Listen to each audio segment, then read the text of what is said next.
तो हम यहाँ LFP तक पहुँच गए थे। LFP में मैंने तुम्हें ये भी करवा दिया था कि इसका जो लोअर इंटीग्रल है वो मतलब साइन की वैल्यू भी निकल गई थी। यहाँ क्या आ जाएगा, π/4 minus π/4 and sine π/4। Same procedure है यहाँ पर भी। तो वहाँ पे हमारे पास साइन π/4 आया था तो इसको 1/√2 लिख देंगे। तो ये साइन a माइनस बी का फॉर्मूला लगा देंगे, या sine a cos b minus cos a sine b। तो इसको सब्ट्रैक्ट करें, बीच में साइन माइनस का ही आएगा। यहाँ क्या बनेगा, जब हम इसको इससे डिवाइड करेंगे तो कोट π/n और √2 को कॉमन ले लेंगे दोनों में से। फिर से वही यहाँ सुप्रीमम, जब हम LFP का सुप्रीमम लेते हैं तो लोअर इंटीग्रल आ जाता है। तो limit n tends to infinity. तो ये क्या बन जाएगा, π/4n tan π/4n minus π/4n। वही सेम ये लिमिट 1 बन जाएगी, -0 तो ये 1 आ जाएगा, यानी कि लोअर इंटीग्रल अपर इंटीग्रल के इक्वल आ गया। तो ये फंक्शन क्या हो गया, इंटीग्रेबल। ठीक है, अब चलते हैं आगे। एग्जाम्पल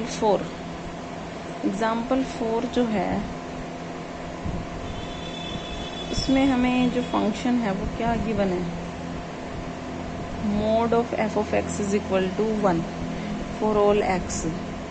तो इसमें हम कंसीडर कर लेंगे पार्टीशन। हमारे पास क्या गिवन एग्जाम्पल 4 में, हम देखते हैं एक बार। एग्जाम्पल 4 में फंक्शन है जो वो है 1 और -1। 1 कब है, जब x इज रैशनल है, और -1 कब है, जब x इर्रेशनल है। और इसमें इंटरवल हमें दिया हुआ है 0 और 1।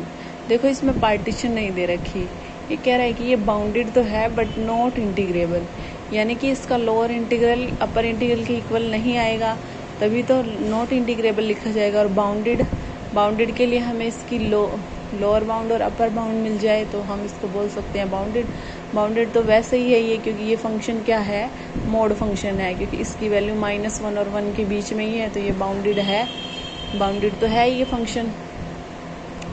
उसके बाद हमें इसको इंटीग्रेबल नहीं प्रूव करना है, तो उसके लिए हमें क्या लोअर और अपर इंटीग्रल निकालना पड़ेगा।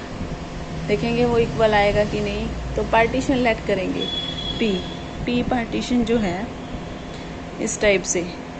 अब देखो यहाँ पर जो अपना इंटरवल था वो क्या था, x किस में बिलोंग कर रहा था, 0 और 1। तो हम क्या करते हैं, b माइनस a/n यानी कि 1/n, तो 0 1/n 2/n और ऐसे ही n/n। ठीक है, समझ गए। अब rth इंटरवल की लेंथ है वो 1/n, हर एक इंटरवल की लेंथ क्या हो जाएगी, 1/n। डेल r की वैल्यू क्या होगी, 1/n। Since in each sub interval there lies infinitely many rational as well in, जो भी इंटरवल होगा, मान लो ये मैंने फर्स्ट ही इंटरवल लिया 0 और 1/n, तो इस इंटरवल में ही इनफाइनाइटली मैनी रैशनल और इरेशनल नंबर आ जाएंगे।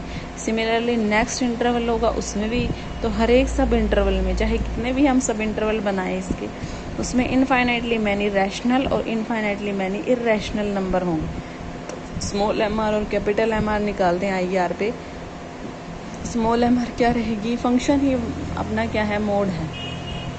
तो स्मॉल mr 1, कैपिटल mr 1। तो जब हम LFP निकालते हैं तो यहाँ क्या आ जाएगा, -1 1/n। 1/n को बाहर लिख लेंगे, माइनस को भी 1। अब 1 को मैं n टाइम ऐड करूँगी तो n आ जाएगा, तो यहाँ क्या आ जाएगा, -1। इस प्रकार से जब हम अपर सम निकालते हैं तो उसमें क्या आएगा, अपर सम निकालते हैं तो कैपिटल mr डेल r, तो कैपिटल mr 1 है 1/n, तो यहाँ क्या आ जाएगा, ये 1, क्योंकि जब 1/n को बाहर लिखेंगे और 1 को n टाइम ऐड करेंगे तो n आ जाएगा, और n से n कैंसिल, तो यहाँ क्या बन जाएगा, 1। Then value of LFP and UFP are constant therefore. तो हम अगर इसकी इन्फिमम लें या सुप्रीमम लें तो कांस्टेंट टर्म है, लिमिट हम कुछ भी लगा लें वही रहेगा। अपर इंटीग्रल तो लोअर इंटीग्रल -1 हो गया, अपर इंटीग्रल 1 हो गया, तो ये अलग, तो ये नॉट इक्वल टू है, तो फंक्शन क्या है, नॉट रिमान इंटीग्रेबल। अब नेक्स्ट हम ना जो अगली एक्सरसाइज, अब तुम एक्सरसाइज ट्राई करोगे और एक्सरसाइज में जो भी तुम्हारी प्रॉब्लम आती है तो मुझे प्लीज़ ग्रुप में भेजो, ताकि मैं उसका सोल्यूशन करके आपके पास भेज सकूं। ठीक है, थैंक यू बच्चों।